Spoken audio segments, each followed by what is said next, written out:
All right, welcome to the summary of a CEO. Today we're going to tackle the blueprint of a really influential and, let's be honest, pretty controversial author, Robert Greene. But you've probably heard of his books on power, on strategy. They're legendary. But what we're going to see is that the story behind the books, that's where the real key to understanding his work actually lies. Yeah, he's known for dropping lines just like that. Super provocative, right? The kind of stuff that makes you see all of human interaction as this, I don't know, this strategic game, a world full of hidden motives and psychological leverage. So it begs the question, is this game just about control? Or what if it's about something deeper? Something like survival or self-understanding, or maybe even empathy? To really get to the bottom of it, we have to dig into his own life.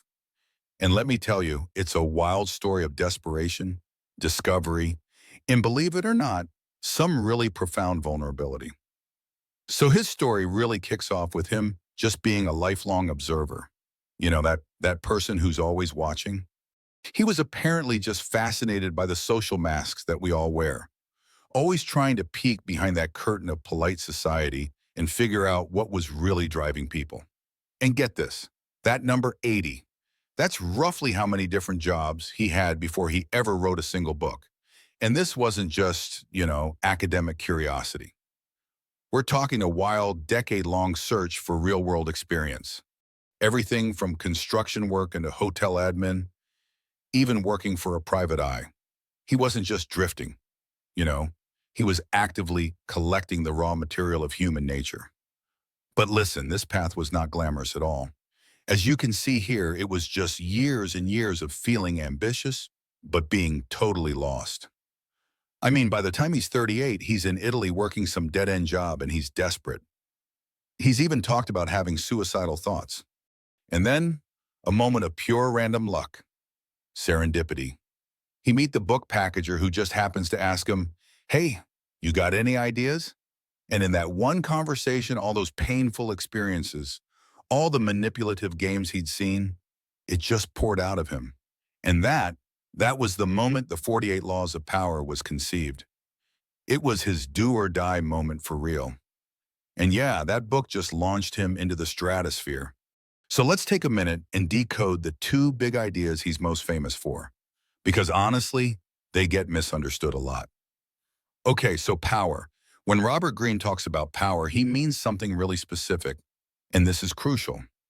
It is not about dominating other people.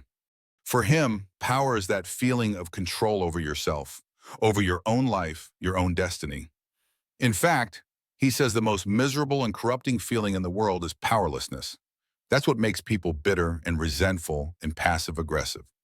So for him, understanding power is really a defensive tool to protect yourself from that miserable fate.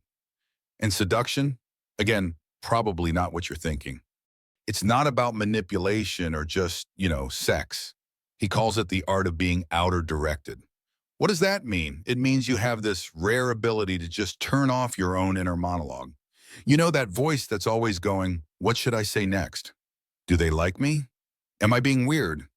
You turn that off, and instead you enter the other person's world, their spirit. You make them feel completely seen, heard, and validated.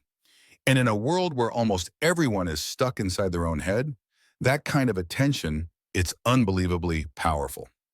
Okay, so that all sounds great in theory, right? But how do you actually develop that kind of deep internal power, that real confidence? Because we all know you can't just fake it till you make it. It doesn't work that way. And this leads us to maybe the most crucial part of his entire philosophy. The answer for him isn't some trick or some technique.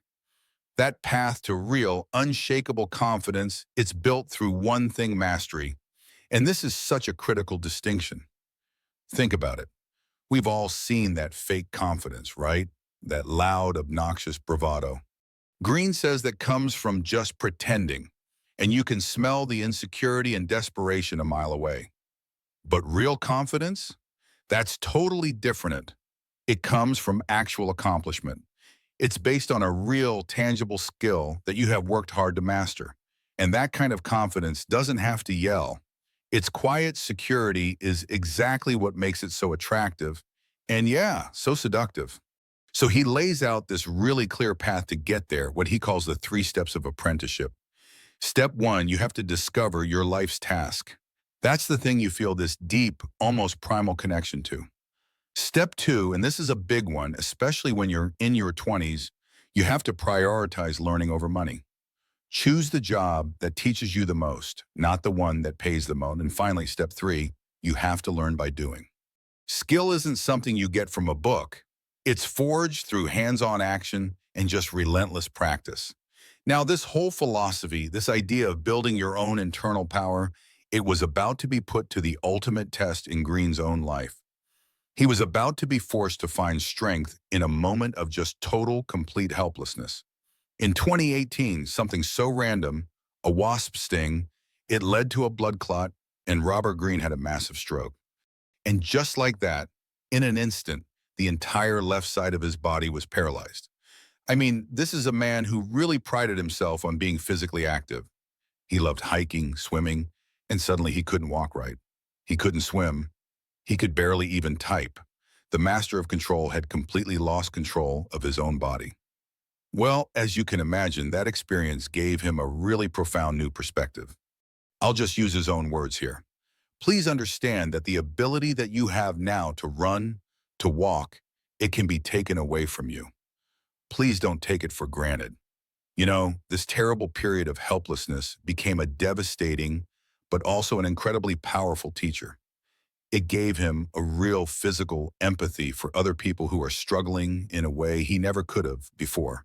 He felt the misery of being dependent on others, which taught him just how important connection really is. He had to develop a strategy to fight off self-pity just by appreciating whatever he still had. And he started finding this incredible joy in all the little things that, let's be honest, most of us take for granted every day. So how does this all connect? You've got power, seduction, mastery, and now vulnerability. Well, it all comes together in what you could call his ultimate blueprint for understanding human nature itself. After everything he's written about and everything he's been through, Greene's ultimate message seems to be one of, like, radical self-acceptance. He's basically saying we are all cut from the same cloth. We all have a dark side. Every single one of us has flaws, feels envy, has aggression, and the point is not to pretend those things aren't there. And so, in the end, his work leaves us with this really provocative challenge. The real question isn't if you have a shadow side, it's what are you going to do with it? Because his whole argument is that if you can acknowledge that part of yourself, you can actually learn to channel its immense energy, not for something destructive, but for creativity, for focus, and for a much deeper understanding of yourself and everyone around you. Thanks for joining us on the Summary of a CEO.